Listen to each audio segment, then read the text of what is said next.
Vamos a la entrevista.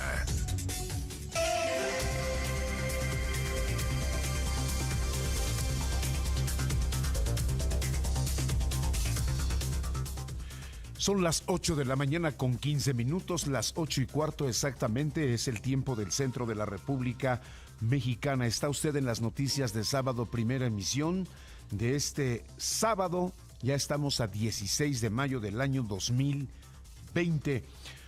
Precisamente hablando y contextualizando una vez más el tema del coronavirus, usted sabe que uno de los renglones más afectados por esta y cualquier pandemia a nivel mundial es el tema laboral, es el tema de los empleos, las empresas, los trabajadores, los salarios, que si las empresas, las industrias quiebran, cierran, despiden trabajadores, en fin, todo un enjambre de problemas derivados por una situación de esta naturaleza, una situación sanitaria que rebota en prácticamente todas las actividades humanas. Para hablar precisamente en este contexto del tema laboral, me acompaña esta mañana en la vía telefónica de este servicio informativo Diego García Saucedo. Él es integrante de la Academia Mexicana de Derecho Procesal del Trabajo y socio director del despacho García Velázquez. Diego, me da mucho gusto saludarle. Bienvenido al programa. Buenos días.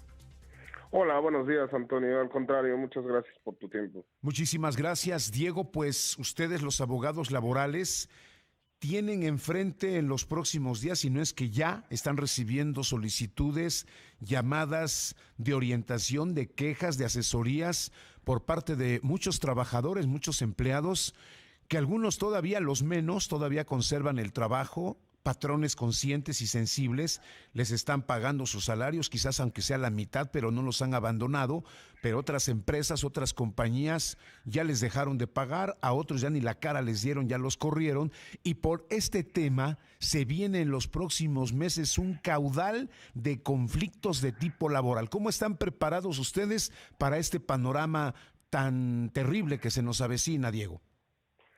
Correcto, como tú bien lo dices, pues es un problema que está afectando mucho a ambas partes, ¿no?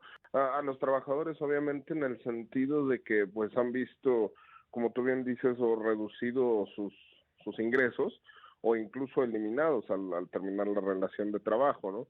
Y bueno, en el caso de las empresas, obviamente, sobre todo las que fueron denominadas como no esenciales, pues tuvieron que cerrar cortinas y esto obviamente está haciendo que no haya ingresos a la empresa y por lo tanto pues se vean orillados a disminuir en algún sentido los pagos, ¿no?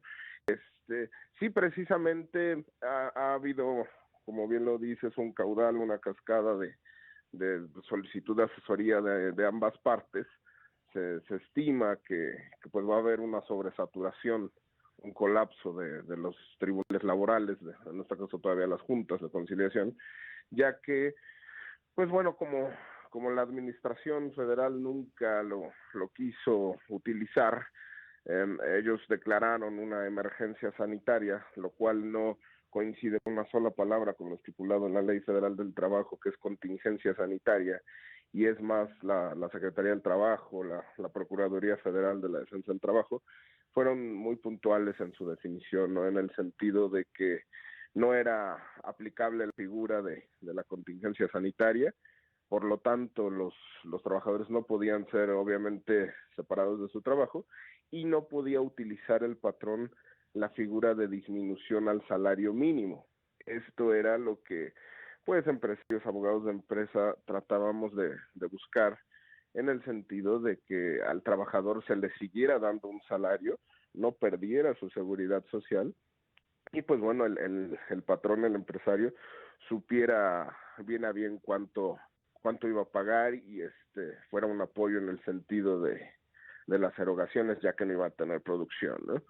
Pero bueno, obviamente, como no hubo este tipo de apoyo, no hubo este tipo de declaratoria, pues las empresas han subsistido de lo que han podido y desgraciadamente sí ha habido pues muchas separaciones.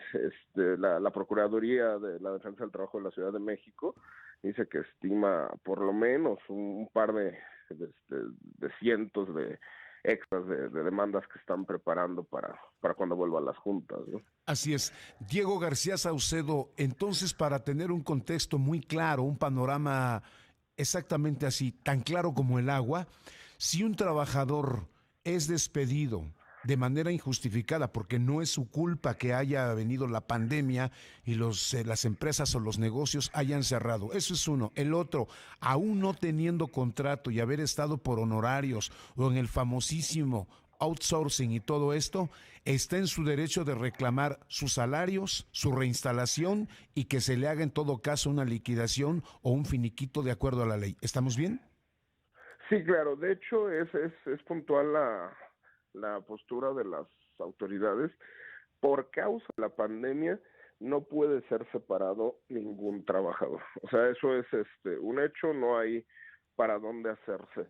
De las figuras que me mencionas, todo va a depender precisamente de la calificación de Junta, en el sentido de que muchas veces se distrae en el sentido de quererse ahorrar otras cuestiones, sobre todo obligaciones, hacer un contrato de tipo profesional, como tú dices, cuando realmente es laboral. Eso le toca definirlo a la Junta, pero no importando si existe contrato o no, si se acreditan las condiciones, los requerimientos para que sea determinado como una relación de trabajo, tendrá derecho el trabajador a todo lo inherente, ¿no?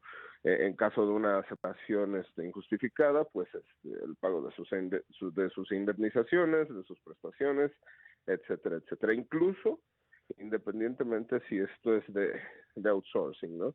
Realmente a lo que se exhorta tanto a trabajadores como patrones es que busquen un punto medio en el sentido de que hagan una negociación que también permite la ley, que pudiera ser una disminución de las condiciones de trabajo sin llegar obviamente al salario mínimo, sin llegar a una rescisión del contrato, para que se continúe recibiendo un ingreso, se continúe disfrutando de las prestaciones de seguridad social, pero que bueno, la empresa también pueda subsistir y en el momento que vuelva a abrir, pues todo regrese a lo más normal posible, ¿no? Así es. Diego, ustedes como abogados laborales han hecho un cálculo muy somero, quizás distante o diferente a lo que ha ido informando el gobierno federal, los gobiernos estatales, el gobierno de la Ciudad de México en cuanto a cuántos problemas de esta naturaleza o cuántos despedidos o cuánta gente que se va a quedar sin empleo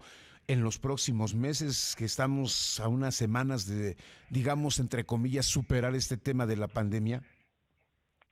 Sí, realmente, bueno, de lo personal no coincido mucho con la cifra que dio el gobierno federal hace poco.